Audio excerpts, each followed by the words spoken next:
What's up, y'all? This NBA season, every shot you take with Fanatics Sportsbook puts points on the board. Earn up to 10% fan cash on your bets, win or lose. So even if your bet misses, you're still scoring fan cash. Unlock the world of Fanatics with FanCash for exclusive rewards like authentic apparel, game tickets, and meeting legends at Fanatics events. Make the switch and turn every bet into a bucket with Fanatics Sportsbook. Winning hits different here.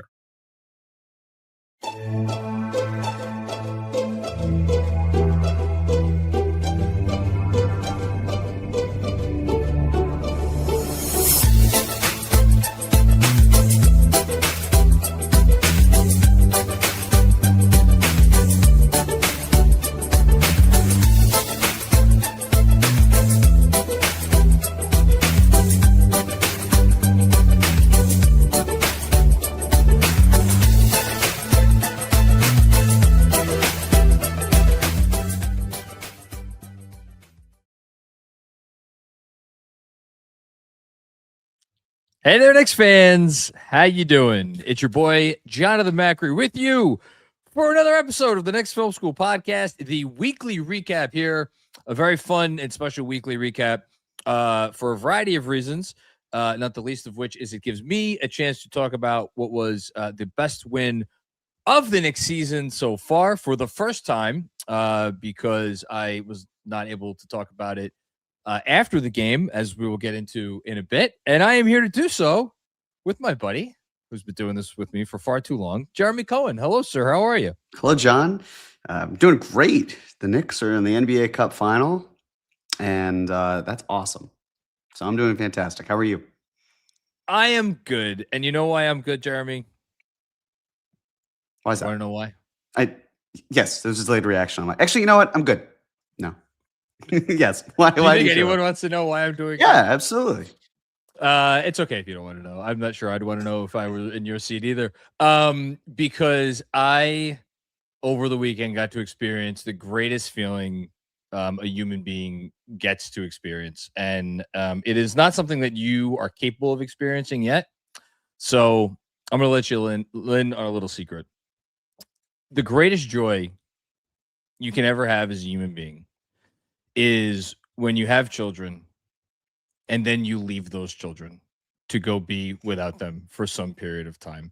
And I got to do so this weekend. It was my 11th wedding anniversary with my wife, Dolores, who I love more today than I did the day that we got married. We had approximately, I would say, a solid 60 hours together of unencumbered time. Maybe actually, no, it was a little bit more than that because we dropped the kids off at school and then we were home. No, actually, sorry, I stand corrected. It was Friday, Saturday. Oh, wait, no, it was actually less than that. It was like 50 hours. It felt like it was like 1,500 hours, but it was 50 hours.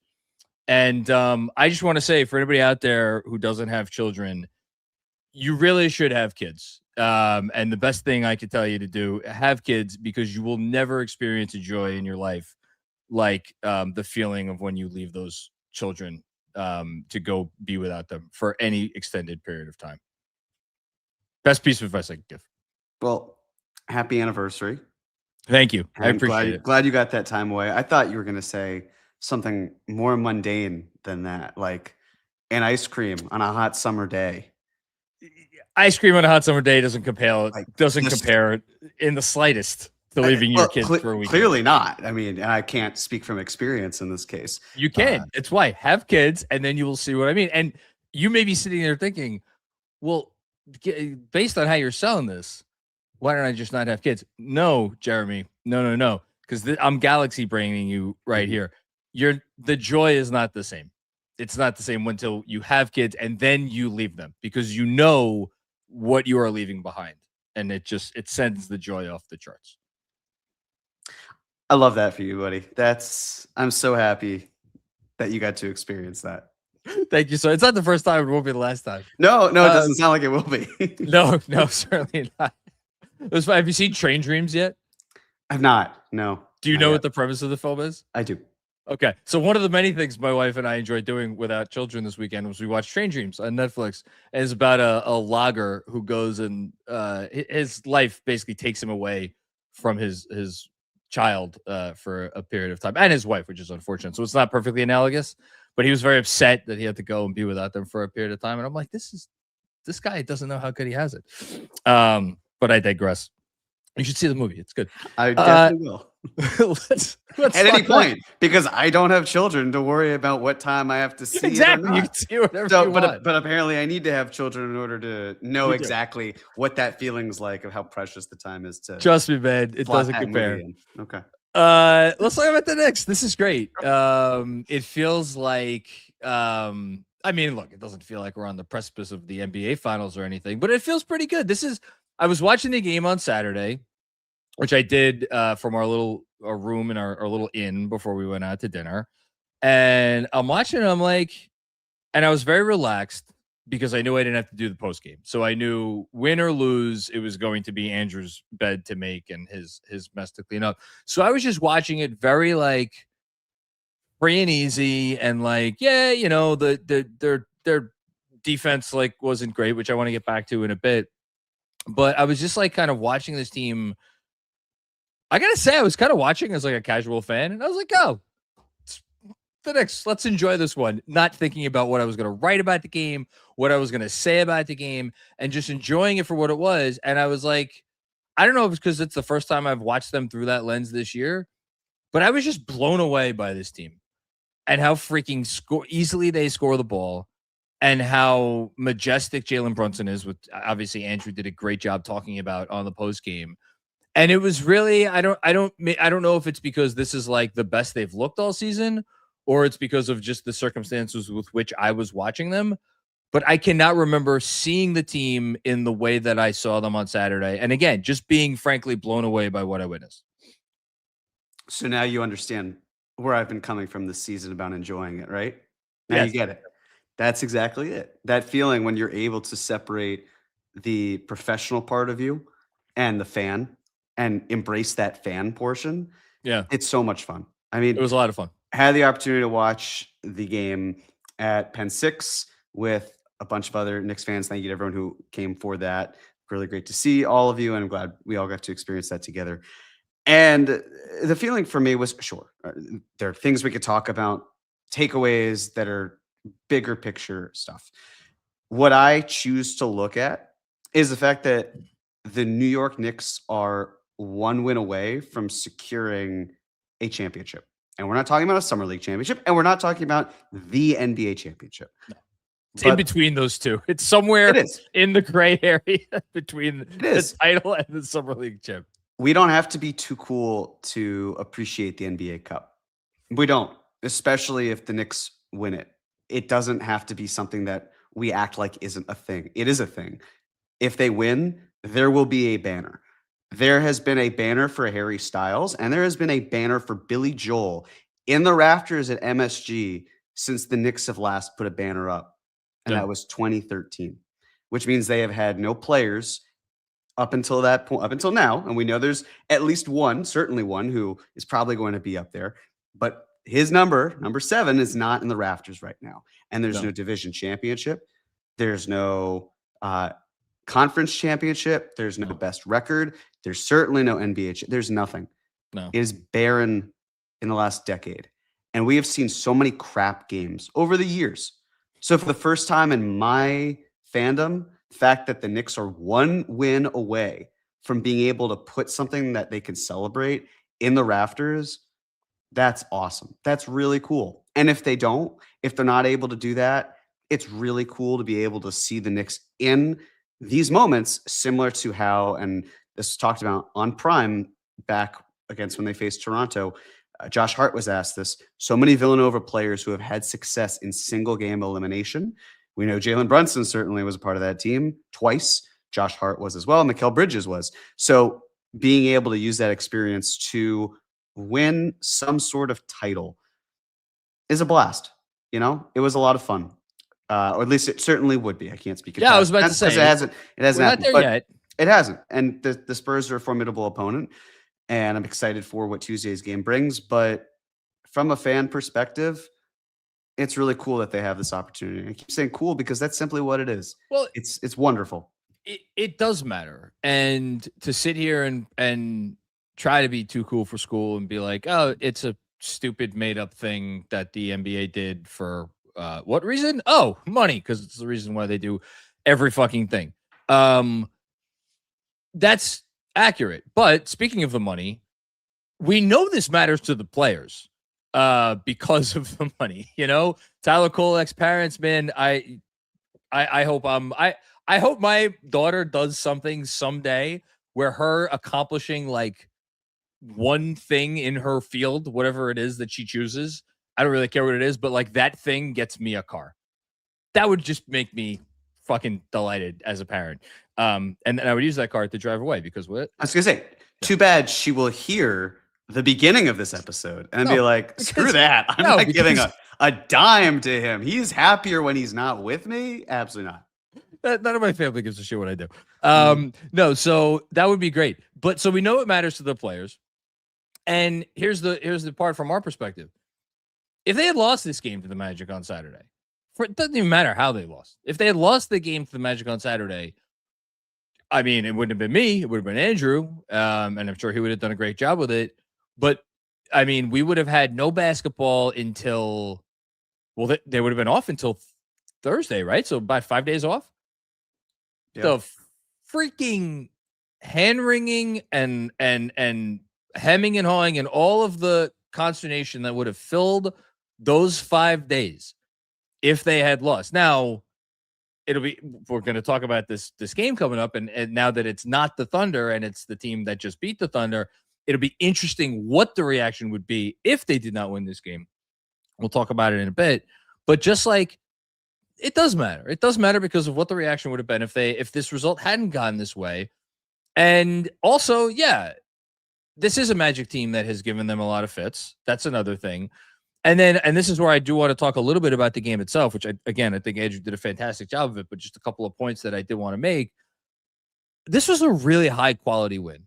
And I think it was a high quality win, not only because of how they came about it, but I think it was a high quality win because it was done in the manner that this team was built to get big wins and big games against tough teams. And I want to take you through what I mean by that briefly, and I will try to be brief. But for starters, you may know this off the top of your head. If you do, I'll be very impressed. Does any other team spend as much money on its top 5 players as the Knicks do their top 5 players? So there is another team, correct?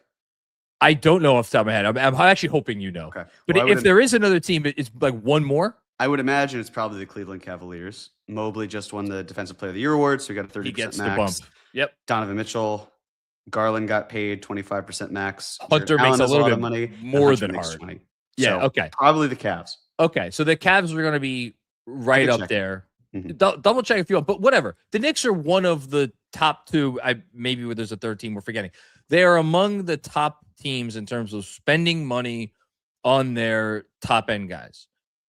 And we sit here and we talk a lot about the depth, but this team was assembled with the vision on these top 5 guys are going to drive winning. Not that those top 5 guys are going to play 48 minutes a night, although a few of them came pretty close on Saturday, but they are going to be the drivers of winning basketball. And I thought on Saturday night, that really came to the forefront because, yes, Jalen Brunson should get all of the flowers. And there should be flowers that are not in existence yet, that as soon as they bloom, let's pick them and give them to Jalen Brunson. He has earned them and more. But it was absolutely a full team effort. I know like Mikal Bridges didn't have a great shooting night and maybe Josh Hart's stats weren't like outstanding. Like those 5 guys together are playing as well as any 5 players on the planet right now. And I think that for me, maybe even more than Brunson is what stood out the most. And I got to tell you, Jeremy, after hearing, because I produced it and it was in the backstage the whole time, hearing your entire cap or no cap the other night focus and where you got to the finish line of, look, you want to try to get an All-NBA player, you got to give up an All-NBA player. And you essentially were like Karl-Anthony Towns, we may not always love him here, but he is a massive, massive NBA talent. To see him come through in that spot, I mean, I'm not saying he was better than Brunson in the game, but my Lord, that's the version of Karl-Anthony Towns that this team needs, and that you were talking about on Thursday night when you did the cap or no cap. His efficiency was off the charts, and I mean, there were moments he looked absolutely ferocious against Toronto. Because, of course, I had to get through Toronto to get to Vegas to beat the Magic. And yeah, look, there are flaws. Of course, there are going to be flaws with all these players. And Cat's biggest flaw lies in the perimeter and how he defends. And there's an effort component to that sometimes too. And sometimes it's just he's incapable. He's been historically not capable of doing that.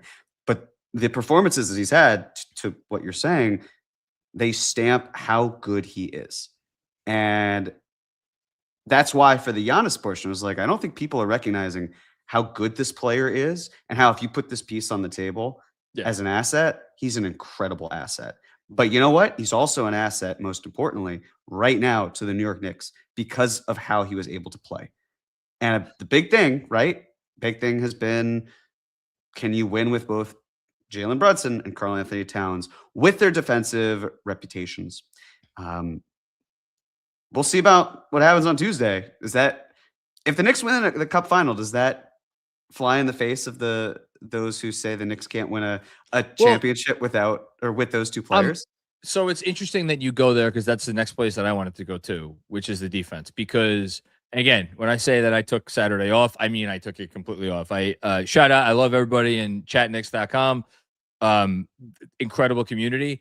I was not in the chat on Saturday. I was like, again, my brain was off. I was just sitting back, relaxing, watching the game. And yet, because I can't ever fully detach, as I was watching that first half in which the teams combined for, what did they combine for? 130 something points, right? I mean, the Knicks scored 71, the Magic scored over 60. Mm-hmm. So it was in the 130s.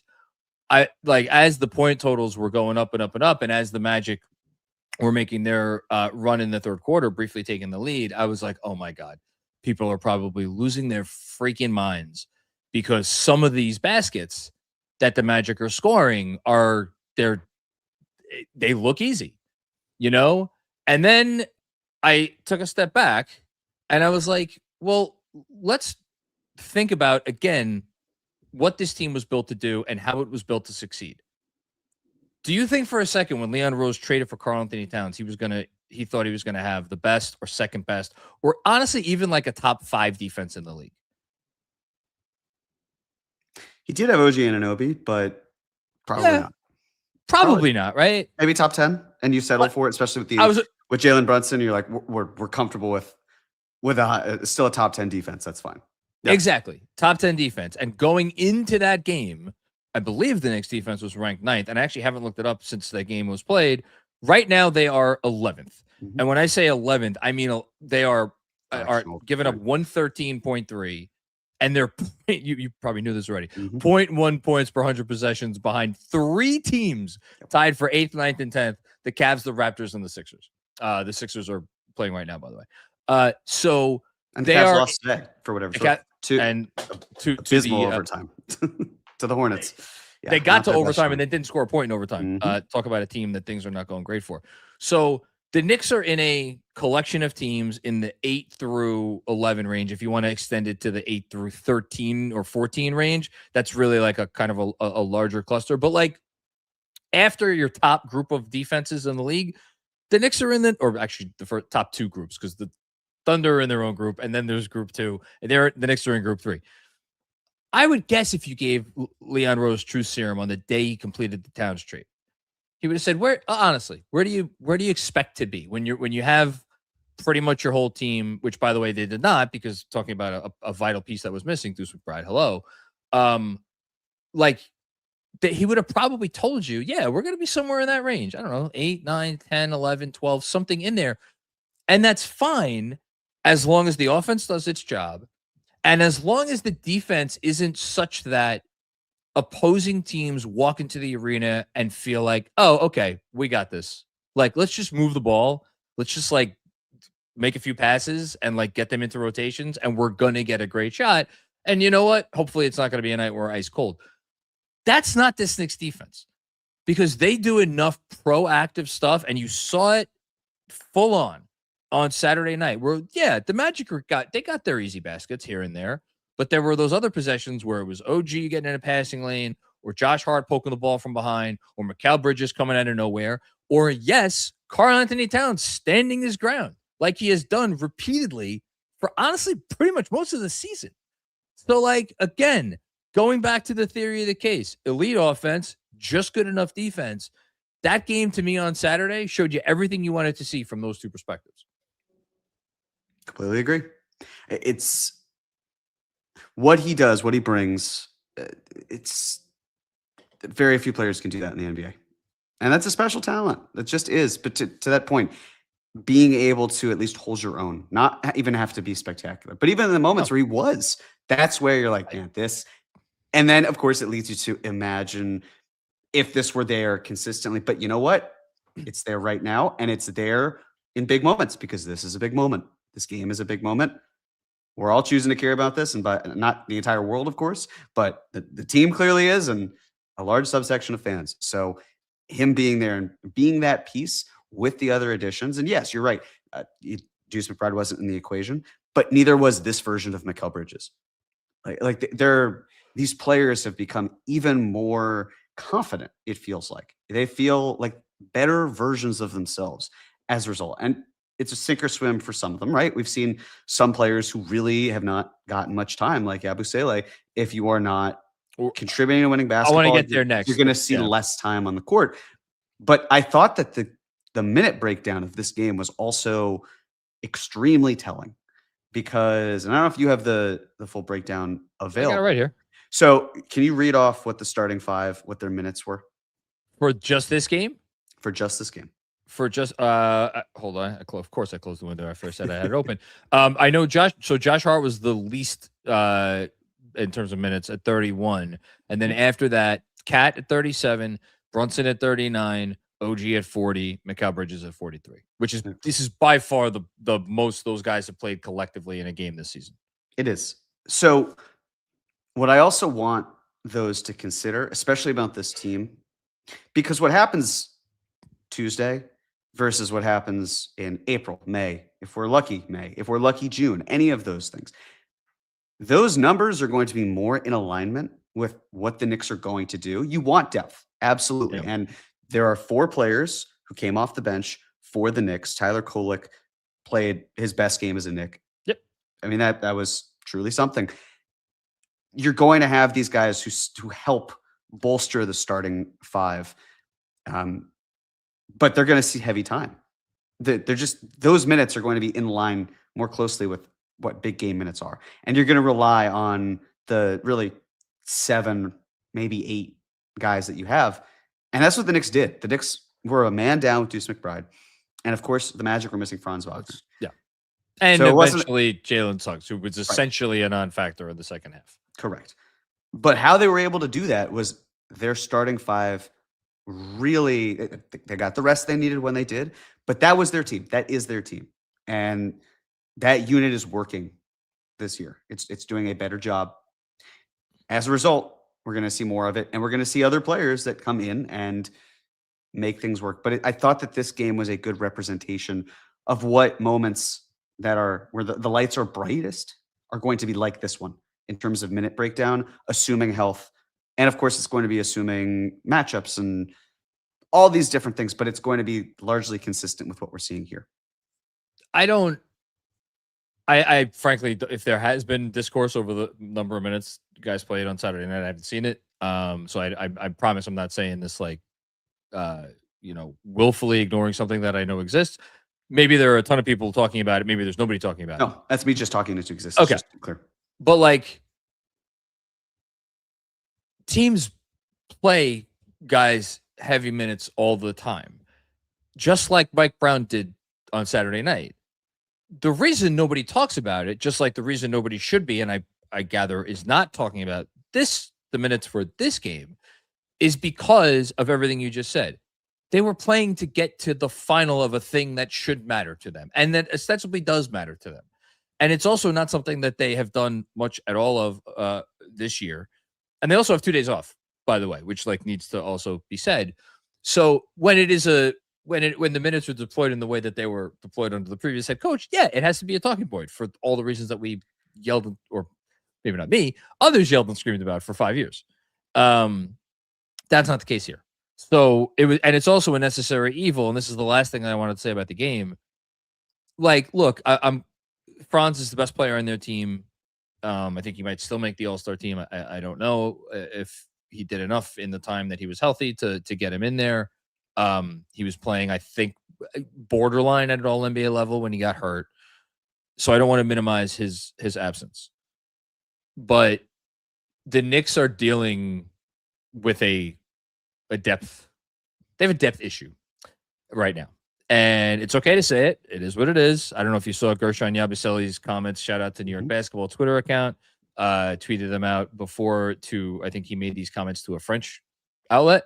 That he, he's like, I'll actually, rather than dancing around it, I'll go and find the tweet. But it doesn't sound like he's thrilled with the current situation. Nor should he be. And that's because he's not producing, and Mike Brown is not playing him because he's frankly been terrible. Yeah, to be honest, it's frustrating. I'm a competitor. It's a very difficult situation, but that's life. I can't complain. We're winning. It would be selfish to think of myself. It's a good group. I don't have many answers. I try to stay in shape and be ready. Okay. Hasn't gone great. The Jordan Clarkson experience is not going much better. It's going a little bit better. He's contributing on offense here and there. The defense for Clarkson may be going down that slippery slope, which, is not easy to recover from. Kolek's playing great. Best game is the Knick, like you said. Mitchell Robinson is showing signs. A couple of, come from or blocks from behind. But like, you take away even one piece from this team. Is Deuce Pride as good as Franz Wagner? No, not on his best day, not on Franz's worst day. But like the impact that taking away Deuce Pride, given where the Knicks' depth is right now, I really think they deserve a lot of credit for pulling that game out. And I watched the second half, and I like seeing like Mikal Bridges miss some bunnies, and there was a couple other shots where guys, I'm like, man, that they would usually make that. And I just think it's because they were tired. And because Mike Brown had to push them, given the situation with the lack of people to put on the court. And I don't know. I think they should be commended for it. And look, Leon Rose has assembled this team. He's obviously done a phenomenal fucking job. They're at playing as well as any team in the league, putting aside OKC. But I think he needs to do something, and we're not going to talk about it right now, because we'll get into the nitty gritties of those margin moves, in the how many weeks we got left? 8 weeks or 9 weeks, whatever it is, the deadline. But I think he needs to do something. Well, the reason I brought it up, these games shouldn't be a litmus test in terms of playoffs. That said, what we're seeing in terms of the numbers, even if the Knicks were to bring in better talent, right? We're still probably going to see somewhere around these numbers for their starting five guys. Sure. Yeah. So and you still have a whole regular season where you can't keep playing these guys at those minutes. And the Knicks have done a nice job of not doing that. Then they've had a pretty good schedule in terms of strength where they've been able to bring these other guys in and it doesn't hurt them. So I guess and this can potentially lead us in where minutes wise, you're probably, when things are really important, going to see it similar to this, but that's not to say we know that I don't want the outcome of any of these games to be the defining factor, not in terms of minutes, but in terms of talent on the roster. And the reason I say that is because I'm glad the Thunder didn't make it, and not even from a competitive standpoint. The reason I'm glad the Thunder didn't make it is because win or lose, my concern would have been a feeling of, well, based on this one game, the Knicks need to do this, or based on this one game, the Knicks don't need to do that. It's one game. It's now 0 games because the Knicks aren't even going to be playing Oklahoma City, but it should also show this is an example that as great of a team as Oklahoma City is, and that is a great team, you never know who comes out of a division. You never know who's healthy, or conference, I should say. You never know which team is able to last from the beginning of the playoffs all the way through and represent their conference. You just don't know. So that's why it's the Cup is its own thing. There are some things that we might be able to take away from a more of a micro perspective, but macro, it's in a vacuum. because the Bucks, and I know the Bucks last year were missing Giannis Antetokounmpo for the entire playoffs, and their entire playoffs lasted 5 games. They lost to the Pacers. Pacers eventually advanced past the Knicks. You never really know what could happen. It's a slippery slope. But that being where it's like Bucks Thunder looked like, oh wow, this could be an NBA Finals matchup. It looked like a preview. Yeah, and it wasn't. It was for one team, and the team that lost was the one that made the championship and won largely thanks to Tyrese Halliburton going down. So just take this game, these games, as what they are: fun, competitive, a championship on the line. Later is later. That is a different story. Completely agree. Well said. And I should have caught myself. In addition to Deuce being not here, obviously, for this game, and he's unfortunately going to miss the final as well. Also, no Landry Shamet right now.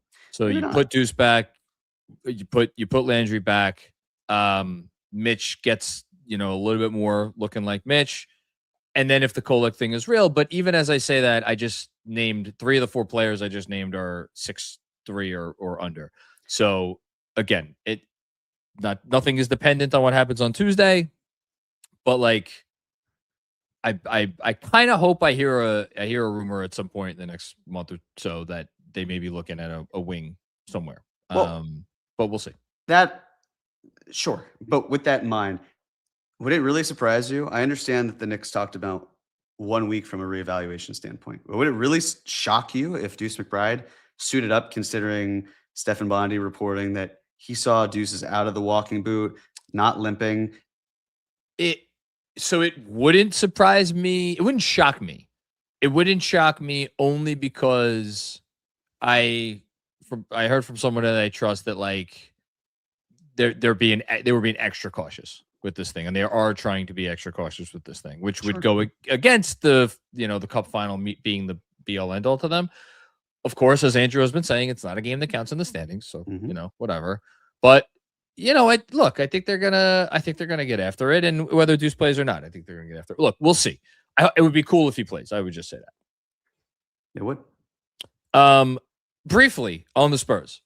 What a game. Probably the game of the year in the NBA, give or take opening night, between the Thunder and what was that? Thunder versus Rockets, right?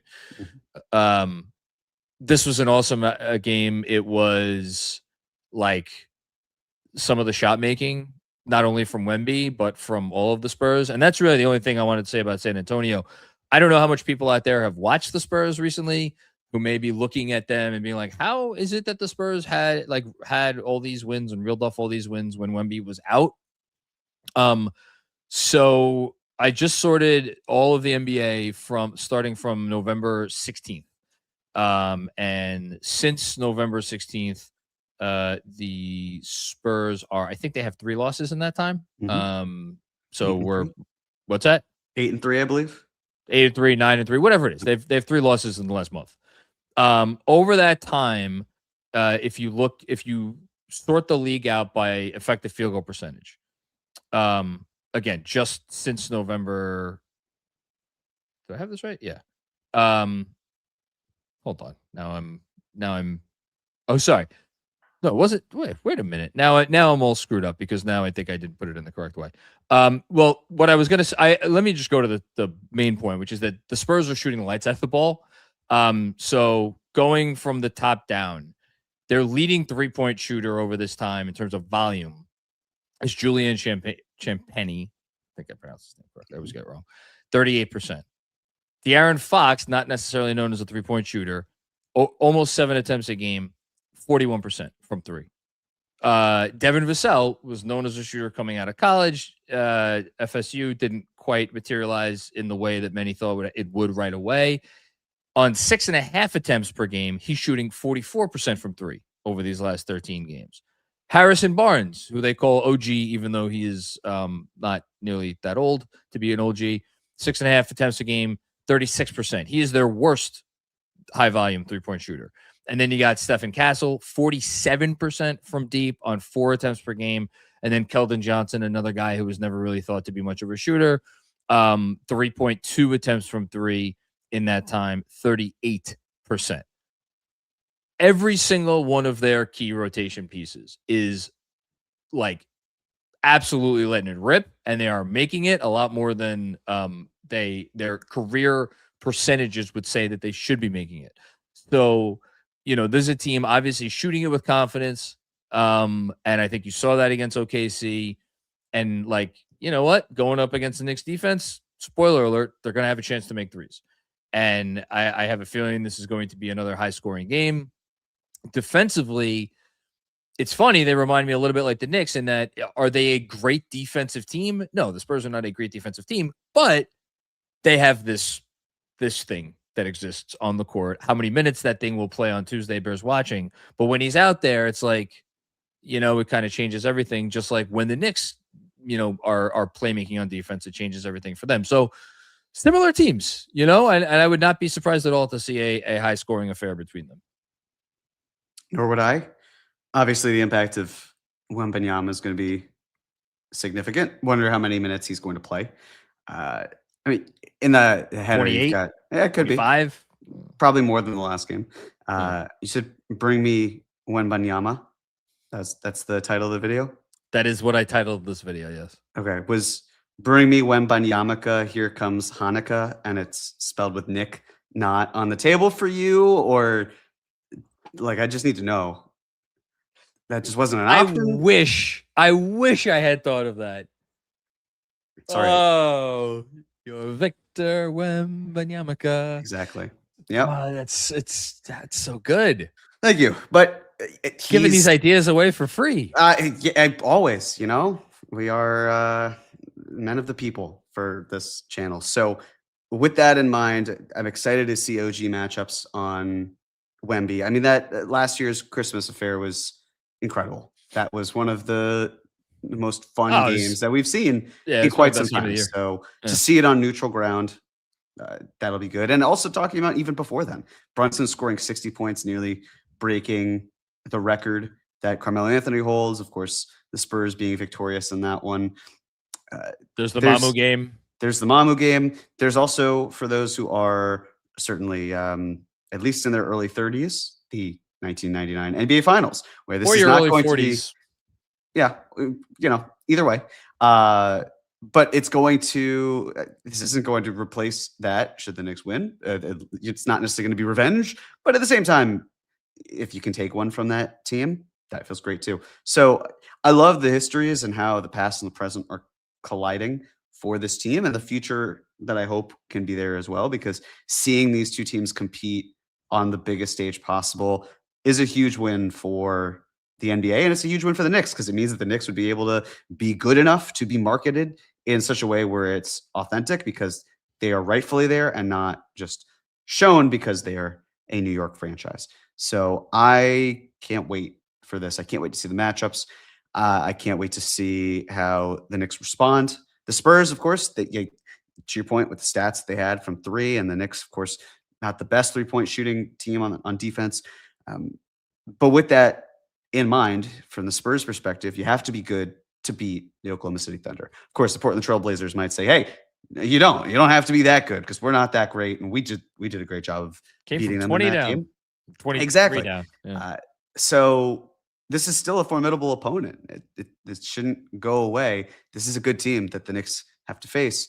But looking at how, and I'm not saying Orlando's a better team than San Antonio necessarily, but I feel encouraged at minimum with how they beat Orlando. Again, yes, didn't have Franz, but to the point we were talking about earlier, controlling that game when it seemed like it was slipping away a little bit in that third quarter, being able to recenter yourself, collect the buckets, and of course, two words, Jalen Brunson.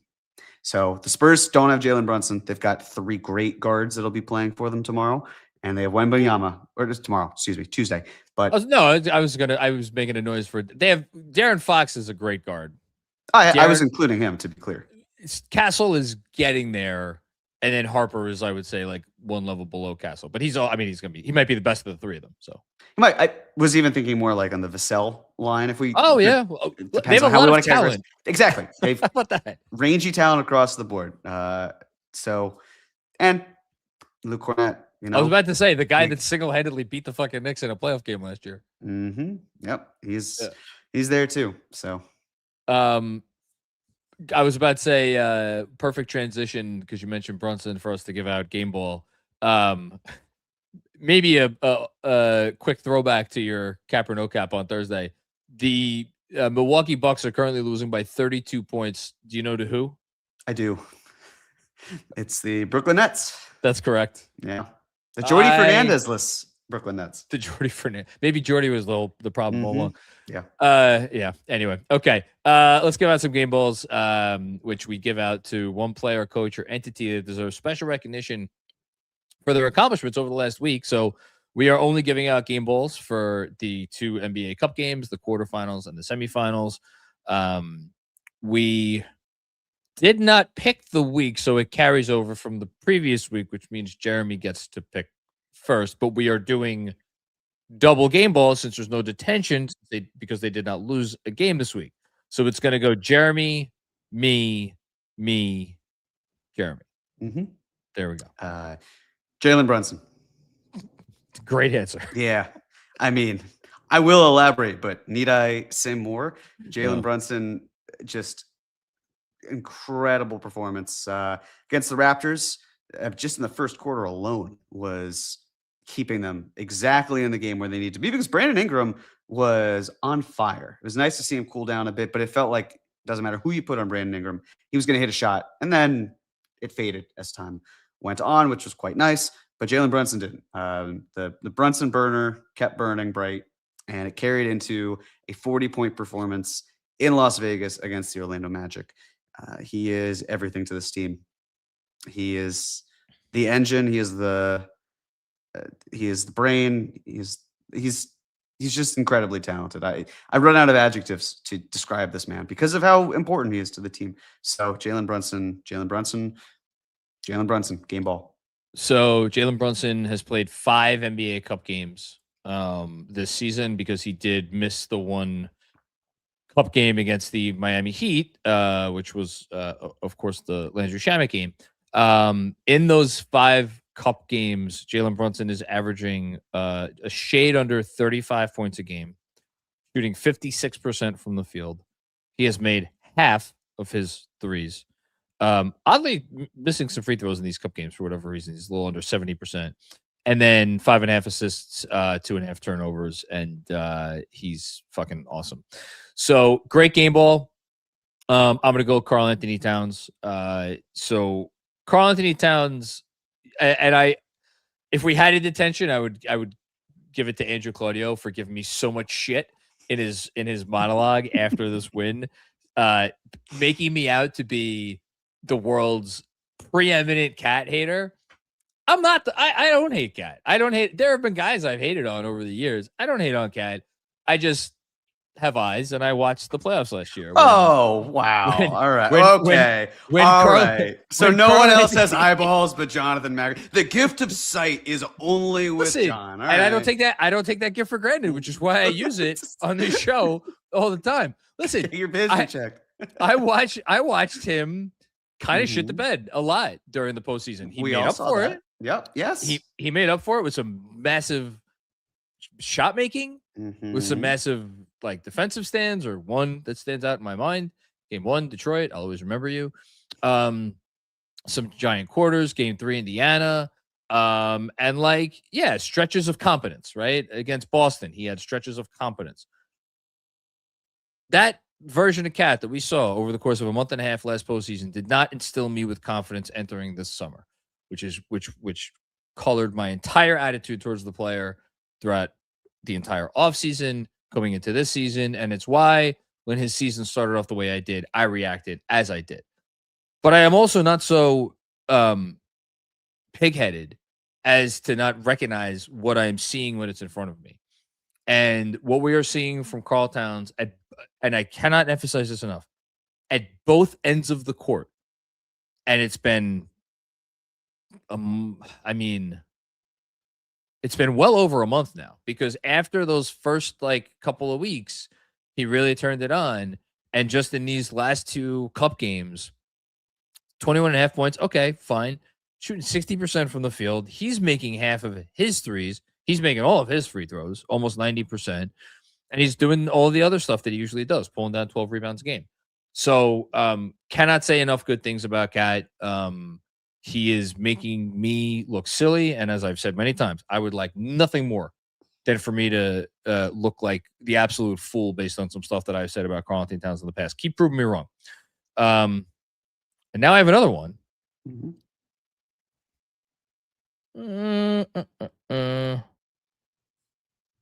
I will. You know what? I'm going to leave you the guy. I think I know who you're going to take, and I'm going to leave him for you. I'm going to go with OG just because I checked the numbers before we came on to see if they had gone up because they gave up a lot of points to the Orlando Magic. The number that I was looking for actually went down, and that is the Knicks' defensive rating with OG Anunoby on the court this season.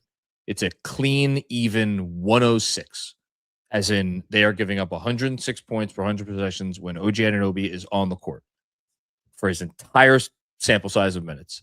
And you saw that play out on Saturday. They are a different defensive team. Frankly, they're a different offensive team when he is out there. They're just a different team. And I said a month ago, is he the next most important player?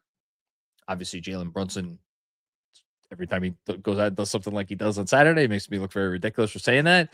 But I also don't feel as ridiculous as I probably should because OG Anunoby is that important to this basketball team. Yeah, his record just in the lineup with the Knicks when he's healthy is staggering. They're destroying teams when he's on the floor. It's unbelievable. It's insane. Good. He is a phenomenal player, and so glad he's here. Man, so glad he's here. I would imagine the player you are leaving me is Josh Hart. Oh, so I was thinking in the back of my mind, I'm probably going to leave him with a tough decision. You could go with Hart. I think Hart is extremely justifiable. I think Hart had an outstanding couple of games here this week. Mm-hmm. If you wanted to show a little bit of love to someone who I don't think has gotten one of these designations yet this year, there is another direction you could go, but you certainly don't have to go in that direction. Was it Tyler Kolek? Kolek. I feel like Tyler Kolek he has gotten love. I don't know if he's gotten the I don't know if he's gotten a game ball from us this year. Maybe he has. We always say no small parts, only small actors, and Tyler Kolek was by no means a small actor in the Vegas game. Cat said he changed the game. Yeah.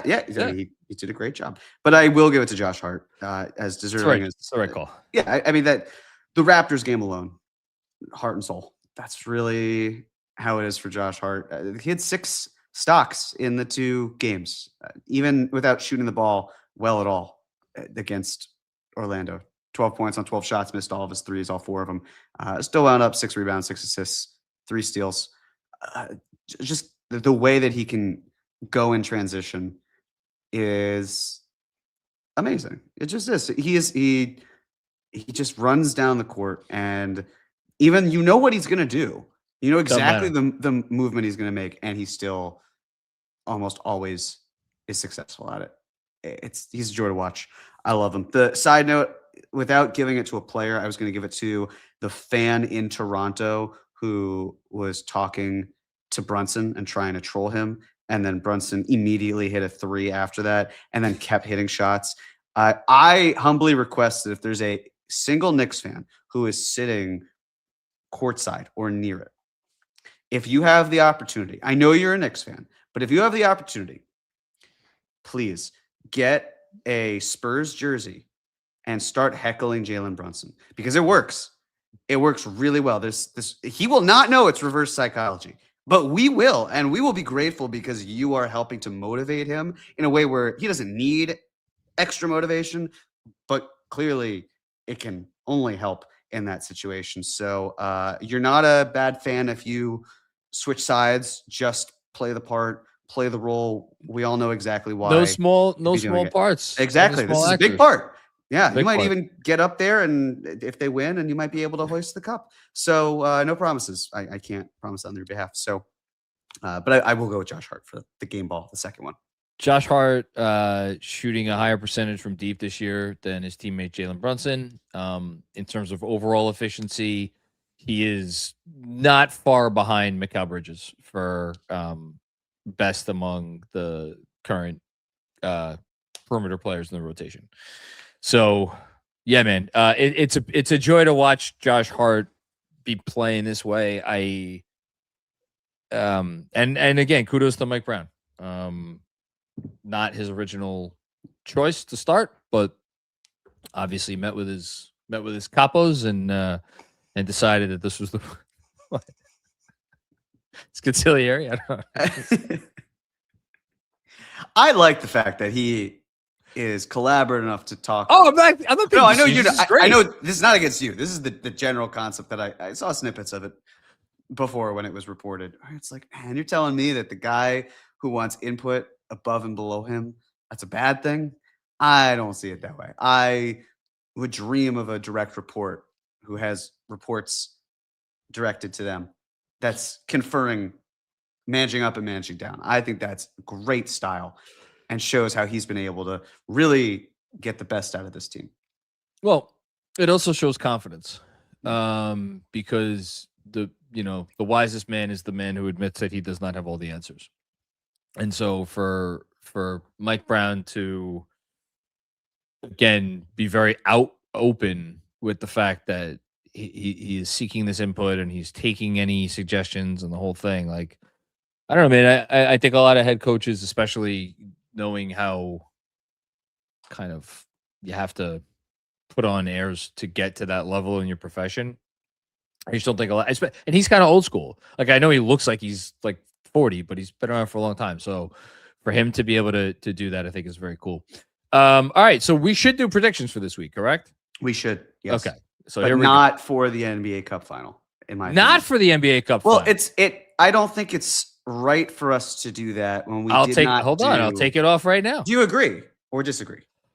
We didn't do it last week because we knew they were playing 2 games. Opponent be damned. We knew it was either going to be Orlando or Miami. To me, it's a game the Knicks are playing, so we should pick it. But if you feel strongly that way, I'm not going to force you to pick a game that you don't want to pick. It's more okay. So we're saying that 2 regular season games too tough for us to pick, but a game that 3. actually. No. I'm saying last week. Oh, last okay. week. Yeah, but we didn't know who they were going to play. I understand. Well, we knew one of the opponents, and we knew it was a coin flip between the other one. So we did know that we had a pretty good idea that there was a 100% chance the Knicks would be playing a team from Florida as the second game. And those games count towards the team's overall win-loss record. So this one doesn't. And also, why are we putting ourselves in a position where we're even giving the opportunity where they could lose a cup final game? I just think it should be removed from the docket entirely. Let me think. Give me this. I'm trying to think if you have an ulterior motive here. I don't. I am looking for pure so if ethical it was included, like Victor Wembanyama. If it was included, you would probably go 3-1. You don't even know what I'm gonna. But I could also see you thinking about going 2-2 because we've seen what happens to teams that make the cup final in recent years, and they're playing a lot of games in a short period. But if we only go with 3 games, then it's easy peasy for you because then you're just gonna go 2-1 and not even think twice about it. There is not an ulterior motive. It is we did not pick last week's game. I don't think we should pick the cup final game. If we picked all the cup games, makes sense. But we didn't. That's where I stand. You hold the baton.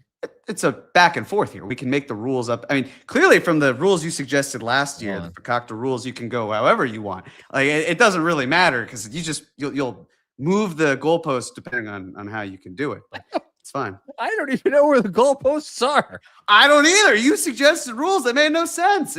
So we're good. Yeah, I'm talking about last year. Last year, despite the fact that you won fair and square, you were like, what if we didn't do it exactly the way that it was fair and square, but instead did it a different way? Listen. Whatever. That's fine. You want to wipe away a game as if it doesn't exist. That's fine. That's totally fine. 3 games this week, apparently, because the game that we just got done blowing smoke up its ass is like this very important game. Apparently, it's not even happening. Well, the logic makes no sense. It has nothing to do with an unimportance of the game. It is not And pick the game. congruent with what we did. Game. We're picking a game that doesn't even count towards their record, despite the fact that we said no to 2 games that do. We didn't know who the second game was. We knew they were from Florida. We knew that. This is not up for debate. It's a fact. They were going to play a team from Florida. We knew they've lost to both of those teams, and we know that they have beaten both of those teams. Jesus Christ. Okay, we have to move on. I have to finish my newsletter. My God, the fucking Bucks are losing by 40. Is he gonna? What's today? You were probably right in that to get that free tomorrow. It's tomorrow, right? Everybody becomes trade eligible tomorrow. 82 players become trade eligible starting December 15th. God, at this rate, it's not even going to be 9 a.m. It's going to be 9 p.m. tonight. Shams Charania. This is just it breaking. Or 12:01 p.m. or 12:01 a.m. Giannis Antetokounmpo cleaned out his locker. Yeah, he's moving to the building he just bought in Brooklyn and staying there for a couple nights. That Modell's is still empty, I think. He can just buy that. Gotta go to Moe's. Up there. Yeah, gotta go to Moe's. Where are we? We're picking 3 games: Indiana, Philadelphia, Miami. See, I want you to know I made it harder on myself by not including the Spurs. Oh, you're so full of shit. It's true because I could have said 2 and 2, and then you would have probably picked 3 and 1 or whatever. It's fine. So here's where I'm thinking. Right, the Knicks have won 5 games in a row. Yes. If they win against the Spurs, that would be 6 in a row. This is great. Will they win 9 games in a row? And these are 3 games in 4 days, plus the Spurs game and the travel. I will let you have the opportunity to take 3-0, so I will go 2-1. Oh, thanks. Yeah, you're welcome. Maybe win next time. So if we were picking the Spurs game, if I did it, I know you appreciated that. I do. Yeah. If we were picking the Spurs game and I had first pick, I think I would have picked 3 and 1. In the hope that one of the 3 wins would have been obviously the NBA Cup win, even though it doesn't count in the standings, much like it does not count for us today. Something in common. Given that we are not picking that game, you picked 2 and 1. I picked 2 and 1.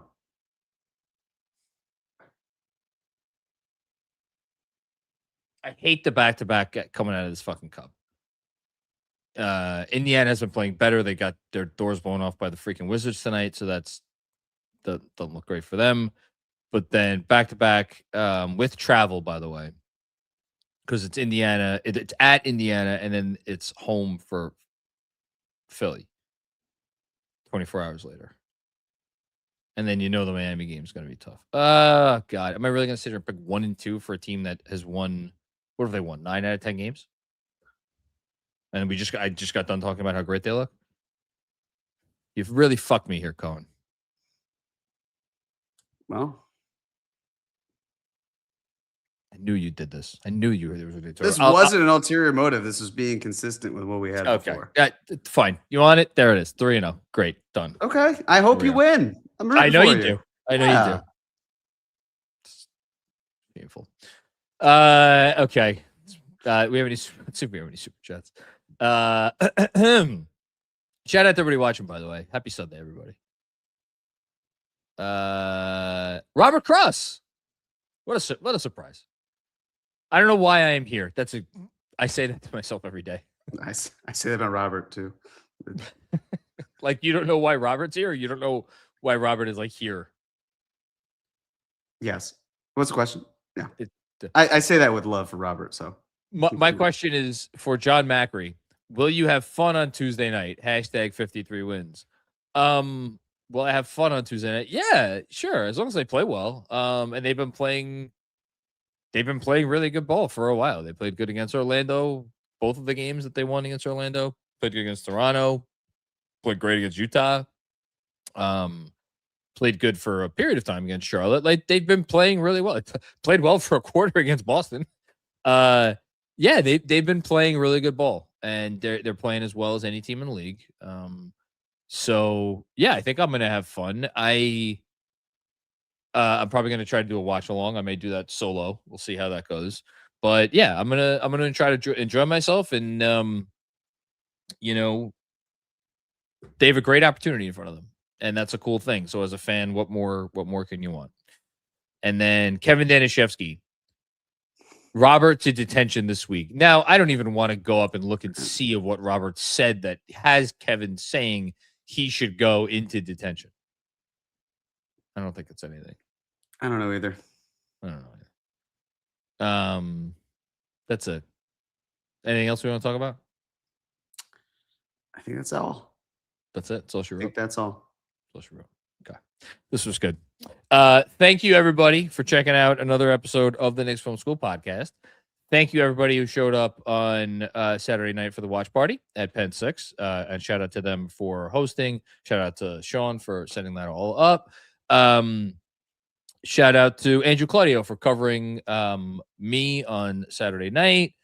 Shout out to my wife for staying married to me for 11 years. Shout out to my kids for not minding that it's like the air that I breathe when I get time away from them. And shout out to all of you for checking out another episode of the Knicks Film School Podcast. We will be back with more fun and games before you know it. I'm sure Andrew has a pregame, something or other cooked up. We'll have some good other stuff coming up this week. Obviously, postgame with me on Tuesday. I am going to try to do a watch along on Tuesday, so check out the Knicks Film School YouTube channel for that.